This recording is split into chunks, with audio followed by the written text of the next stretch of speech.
friends, foes, and other watchers on the internet. My name is Matt, and you're watching Hogwash Gaming. And today we're going to be talking about landscaping for miniatures. Now what I mean by that is when you have a battle game that you want features for your terrain.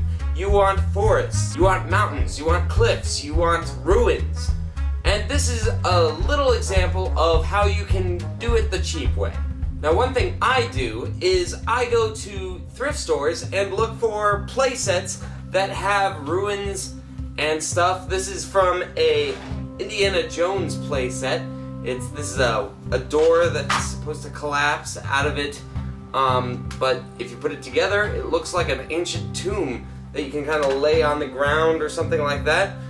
These are the stairs for walking up to the temple. The temple is pretty gargantuan. If you wanted to use it, you could, but it does look like a playset. So, you know, using the features of the playset instead of the playset itself makes it look a little less toy-like.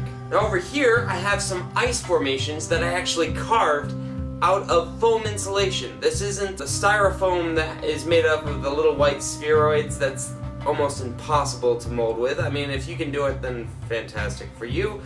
This works for me, though. What you do is you just take the board and you cut it into a rough rock shape, and then you cut cracks into it, and then I have an example here.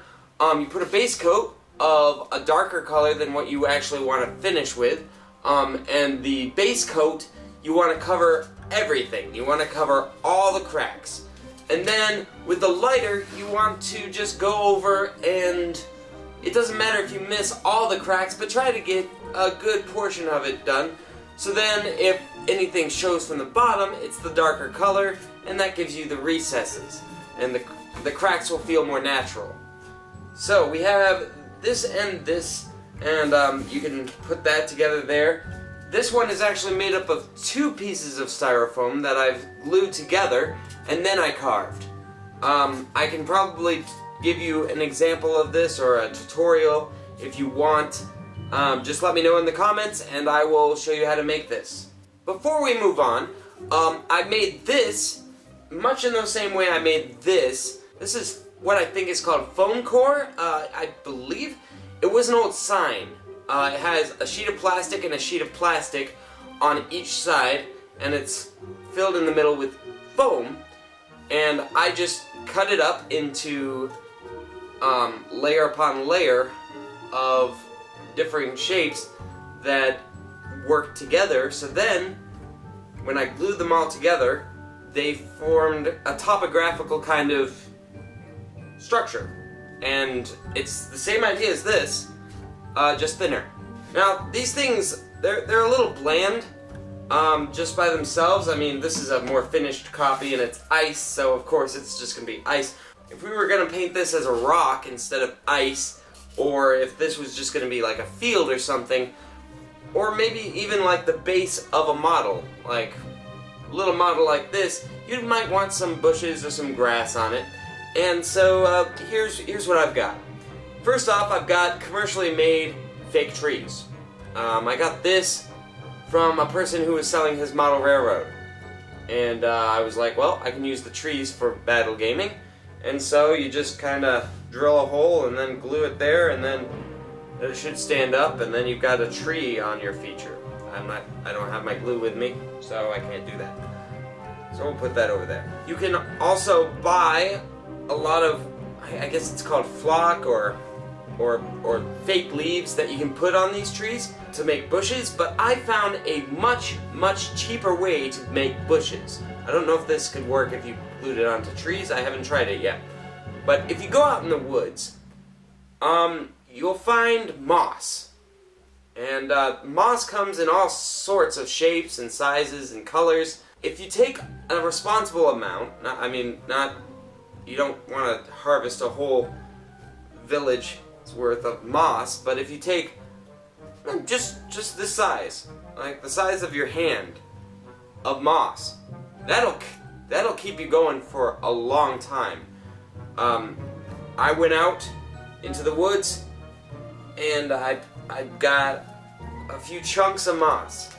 I mean, not a whole lot. I mean, it doesn't even fill up this box. And certain types of moss stays fresh for a long time. Even if it dries out, it stays green and flexible. It doesn't crumble. Some of it does, like this dried out and it's really crumbly, and I probably should throw it away because it's just not any good anymore. These I picked on the same day, and they're the same color that they were the day I picked them. Now, when you're using moss like this, you don't want to use like the huge clump because you can tell that's moss. I mean, that looks like moss. But what I do is I take a little bit off, just a tiny little spruce of it, and that looks like an old sagebrush or something like that. And you just glue it on there, and it looks like a fantasy plant. Glue that under a rock, have it come out, it looks amazing. So before you go out and buy like the special bushes and stuff, go into the woods. I mean, I picked this 2 years ago, and it still looks like a plant. Save yourself some money, try some moss first. Next up, I will suggest pottery. And pottery looks like ruins and cool stuff like that, depending on how you break it. Yeah, you have to break it, and be careful with sharp edges if you break pots and stuff. I wouldn't suggest breaking things like mugs, because mugs are usually made more of a glass-like substance, and glass is razor sharp, and I don't want to get sued for suggesting that you glue razor sharp stuff where you're going to be putting your hands all the time. No, this is really old pottery, and it's not sharp at all. It's rather worn. It's almost like a brick-like texture, so cutting yourself on that, not going to be a big problem. And then rocks. Rocks are more natural, so if you want to go with that, go ahead, glue them down. They'll look really natural. Then you mix that with the moss, it looks great. One thing that I would suggest though with rocks and pottery is that you paint them with the same paints that you paint your models with. Because if you don't, then your eyes will notice how real the rocks are, and that will actually detract with how real your models look. So those are the things that I would suggest you do when modeling. And one last thing is I have a whole bunch of leftover pieces from models that I've built. Keep them. If you don't intend on doing this stuff, that's fine, but like here I have a leftover glaive from a storm vermin kit. If you cut the hands off of the handle and just glue it down on the ground, and it looks like a weapon that someone dropped. Totally awesome. Here's a piece of ruin that I didn't want to have on my model base. Keep that. If it's a little pebble, great. I have a thing of sand here.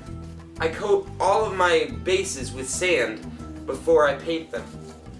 I glue it down, I do a little spray adhesive, sometimes I paint on super glue and water mix, and then I sprinkle sand on there, and it makes it a rough terrain. So when I spray it, it doesn't look like a sheet of plastic. It looks like actual ground.